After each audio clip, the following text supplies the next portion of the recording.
ಈಗ ಬೆಂಗಳೂರಿನ ಇತರ ಪ್ರಮುಖ ಸುದ್ದಿಗಳನ್ನು ಫಟಾಫಟ್ ಅಂತ ನೋಡೋಣ ಜಸ್ಟ್ 5 ನಲ್ಲಿ. ನಾಳೆ ಚಿನ್ನಸ್ವಾಮಿ ಸ್ಟೇಡಿಯಂನಲ್ಲಿ ಆರ್ಸಿಬಿ ಹಾಗೂ ಕೆಕೆಆರ್ ನಡುವೆ ಐಪಿಎಲ್ ಪಂದ್ಯ ನಡೆಯಲಿದೆ.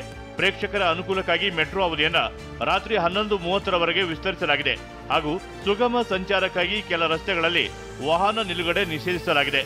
ಕ್ವೀನ್ಸ್ ರಸ್ತೆ, ಎಂಜಿ ರಸ್ತೆಯಿಂದ ಕಬ್ಬನ್ ರಸ್ತೆ, ರಾಜಭವನ್ ರಸ್ತೆ ಹಾಗೂ ಸೆಂಟ್ರಲ್ ಸ್ಟ್ರೀಟ್ ರಸ್ತೆ, ಕಬ್ಬನ್ ರಸ್ತೆ, ಸೇಂಟ್ ಮಾರ್ಕ್ ರಸ್ತೆ, ಮ್ಯೂಸಿಯಂ ರಸ್ತೆ, ಕಸ್ತೂರಿಬಾ ರಸ್ತೆ, ಟ್ರಿನಿಟಿ ವೃತ್ತ, ಲೆವೆಲೆ ರಸ್ತೆ ಮತ್ತು ಮಲ್ಯ ರಸ್ತೆ, ಕಿಂಗ್ಸ್ ರಸ್ತೆ, ನೃಪತುಂಗ ರಸ್ತೆಗಳಲ್ಲಿ ವಾಹನ ನಿಲುಗಡೆ ನಿಷೇಧಿಸಲಾಗಿದೆ.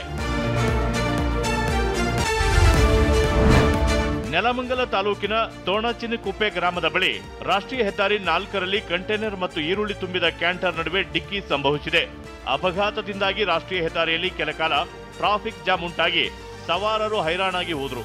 ಕಂಟೈನರ್ ಚಾಲಕನಿಗೆ ಸಣ್ಣ ಪುಟ್ಟ ಗಾಯವಾಗಿದೆ. ಕೆಎಸ್ಆರ್ಟಿಸಿ ಚಾಲಕರಿಗೆ ಡಬಲ್ ಡ್ಯೂಟಿಯಿಂದ ಮುಕ್ತಿ ಸಿಕ್ಕಿದೆ. ಇನ್ಮುಂದೆ ಕೆಎಸ್ಆರ್ಟಿಸಿ ಚಾಲಕರಿಂದ 8 ಗಂಟೆಗಿಂತ ಹೆಚ್ಚು ಡ್ಯೂಟಿ ಮಾಡಿಸುವಂತಿಲ್ಲ. ವಾರದಲ್ಲಿ ಕೆಲಸದ ಅವಧಿ 48 ಗಂಟೆ ದಾಟುವಂತಿಲ್ಲ. ರಾತ್ರಿ ಮತ್ತು ದೂರದ ಪ್ರಯಾಣದಲ್ಲಿ ವಿಶ್ರಾಂತಿ ಕಡ್ಡಾಯ ಮಾಡಲಾಗಿದೆ. ಕೆಎಸ್ಆರ್ಟಿಸಿ ಬಸ್ಗಳಿಂದ ಆಕ್ಸಿಡೆಂಟ್ ಪ್ರಕರಣ ಹೆಚ್ಚಳ ಆಗಿದ್ದರಿಂದ ನಿಗಮ ಈ ನಿರ್ಧಾರ ಕೈಗೊಂಡಿದೆ. ಏನು ವ್ಯವಸ್ಥಾಪಕ ನಿರ್ದೇಶಕರಿಗೆ ಅಭಿನಂದನೆ ಸಲ್ಲಿಸ್ತೀವಿ, ಆದರೆ ಇದು ಕಟ್ಟುನಿಟ್ಟಾಗಿ ಜಾರಿಯಾಗಬೇಕು.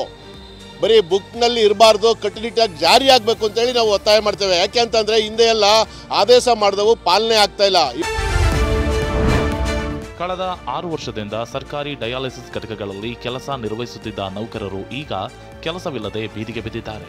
ಕಳೆದ ಡಿಸೆಂಬರ್ನಲ್ಲಿ ಬಿಆರ್ಎಸ್ ಸಂಸ್ಥೆ ಜೊತೆಗಿನ ಟೆಂಡರ್ ಮುಕ್ತಾಯವಾಗಿದೆ.